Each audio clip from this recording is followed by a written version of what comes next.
Hello, my name is Donavon Frankenreiter, and it feels good to be back here in Amsterdam.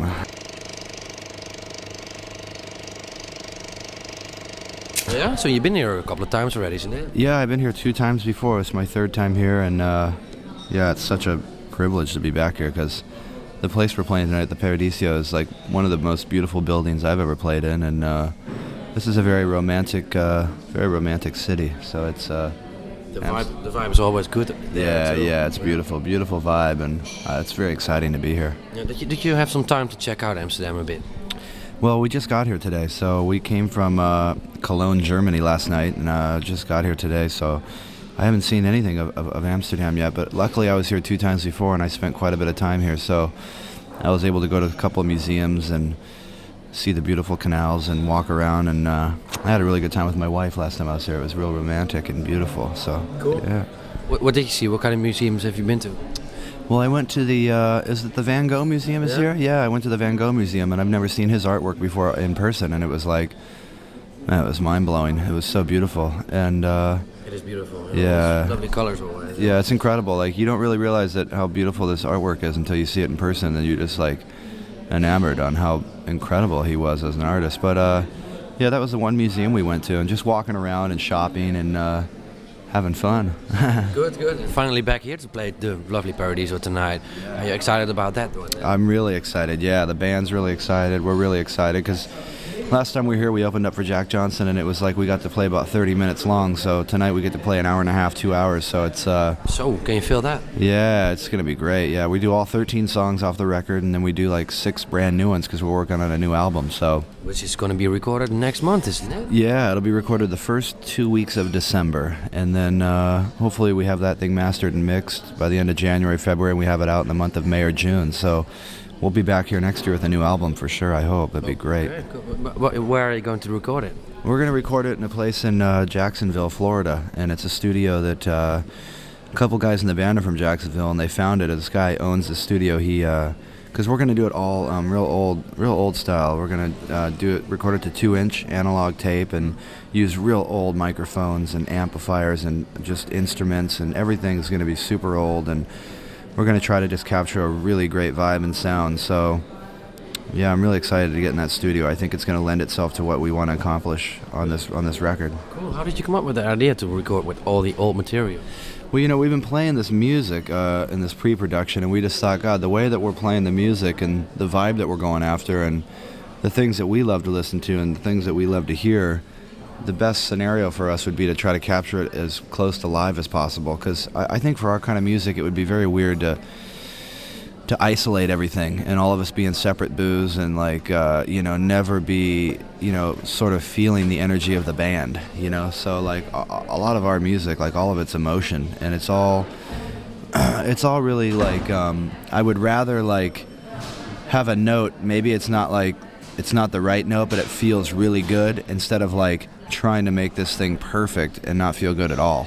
So I don't know, we're going to try to capture just a really great feeling record, and not something that's like, yeah, that sounded good, but it's just stale, has no energy or vibe to it. So the kind of music we're playing is definitely in that vein of like, it's got to feel good, Yeah, exactly. But your first album here, it sounds really clear too. So it will be totally different.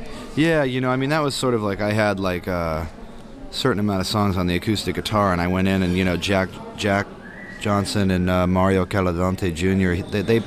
They produced it, so that was something that I think the first record really lended itself to be done like that, because I didn't have a band or anything. I just had an acoustic guitar, I had some songs, my voice.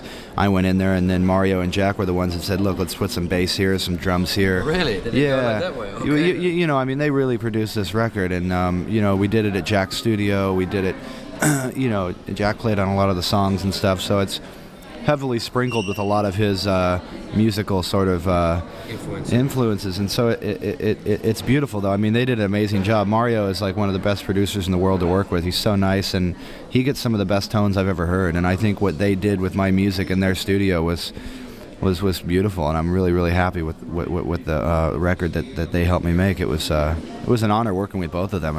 They're incredible people. How come? Because you were on your own playing on this record then, and now you have a band. Didn't you have the thoughts before, like, okay, I want to have an own band then, or did you search after it, after the recording of this album? Yeah, you wouldn't believe how long it took me to find the guys that I'm with. Like, I had the same bass player. Like, the bass player I have now played on this, but no drummer and no guy playing the keys. And it took me a long time because I'm really into a vibe, you know. Like, I don't want to hire a bunch of robots behind me and be like, hey, play my music and I'm the lead singer and just do that. It's like, I want to be in a band. Like, I want to have a band feel and hang out with the guys, and like, I want them to understand me as much as I understand them. And I didn't want to just hire backup musicians, you know. Like, that wasn't really my goal. That was really kind of like something I wanted to really avoid.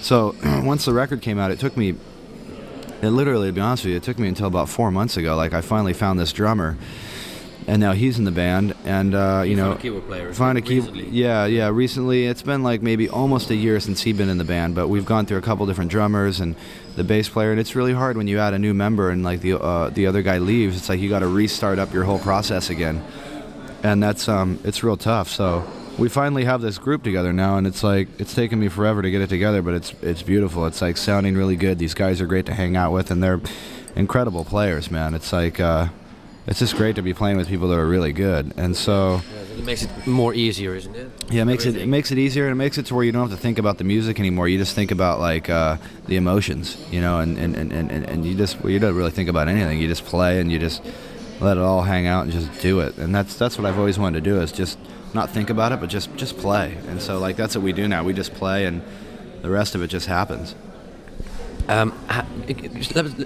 Can we go back to like the really beginning of your career? What did you do before you played guitar? Like, did you play guitar all your life already?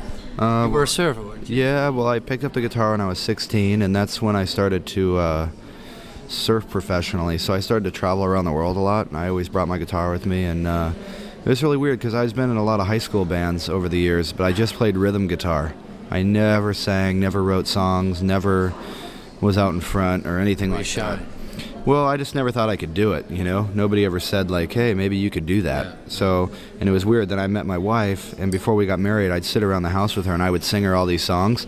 And she was the one that said that I could do it. And she was the one that said, you know, you should really pursue this and try to make this happen for yourself. And that's really cute. Yeah, so it was really good. Because of her, I'm here today, you know? I mean, it was all her idea and her doing. But I mean, there was nobody else in my life that was saying, God, I think that you can do it, you know? So she was the one that, you know, really pushed me into like writing my own songs and going out and singing. And like, it took me a year though to like learn how to like sing and stuff. I remember I played this local pub in Laguna Beach for one whole summer every Wednesday night, and there was some really, really bad shows and there were some pretty okay shows, but it took me a long time. And like at the age of 30 to be, you know, have bad shows, you know, it's like, it's kind of a tough one, you know, to go through. Exactly, yeah. You know, I wasn't like, you know, a teenager just trying to make it happen. It was like I've been playing music for a long time, so I wanted it to sound the best that it could, but it took me a long time to try to find my voice and to try to figure out like what it all meant. So but you did. Yeah, no, it was great. It was a good process. I think the learning process is important, and you learn every night, and it's really great. Yeah, exactly. And then you met Jack Johnson, for instance, and because he invited you to record the album, or how did it go? Well, I met him like 17 years ago or something. I forget how long ago, but like long time ago. We met just surfing together. I stayed at his house and we surfed and played music, and that was the kind of the you know, the relationship we had, and it was really beautiful. It was like he made a lot of surf movies that I was in, and then his music career took off, and he started a label and he signed me to it, and it was just it was like the best way for me to like kind of start my musical journey, at least in the business side of things, because he introduced me to a lot of fans and friends, and that's a good way to get started. Exactly. The weird thing is, singer-songwriters are really popular nowadays here in Holland, for instance. Then, yeah, how about America? Is it true also there? Yeah, I think it is. You know, I think it's well, I mean, for instance, like Ben Harper and Jack Johnson, I mean, they're big everywhere around the world. So it's not really just one thing that's happening in just one little area of the world. It's like those guys everywhere. Even people from Australia who play your music over in Thailand. Everywhere, yeah. New Zealand, Japan, like South America, Brazil, like everywhere I go. But you know, I'm at the very infancy stages here, just starting out. But it's like guys like Ben Harper and Jack and G Love and people like that have come before me. It's like great that they've opened up this door to this music. There's people in America too, like Dave Matthews, who's really huge. He plays, you know, in such a great band, and it's incredible. And then guys from Australia, Xavier Rudd, John Butler, you know, these guys are all playing this type of sort of like, I like to call it like soulful folk music, because there's a lot of soulful stuff in it, you know, like, and also I think it's one of those things where people can go to these concerts and they can sing along with the bands. They can sing along with the crowd, and the bands and the crowds can come together, and everybody can kind of be as one for that moment, and like that's really fun to have a show like that. And I also think at every one of these shows, like it could be G. Love or Ben Harper or whatever, there's that element of like unknowing, you know, like nothing is so rehearsed to the point to where it's like choreographed. And I think that that's what's exciting about coming out and seeing, like, you know, one of these shows, is that anything could happen at any time. You know, somebody could make a mistake, somebody could yell something from the crowd, they could change the whole setup. It's like, it's all about a vibe with the audience. And I think that's what audiences, you know, at least that come out to see us are looking for, is like they want involvement, you know, and so that's what we give them, you know.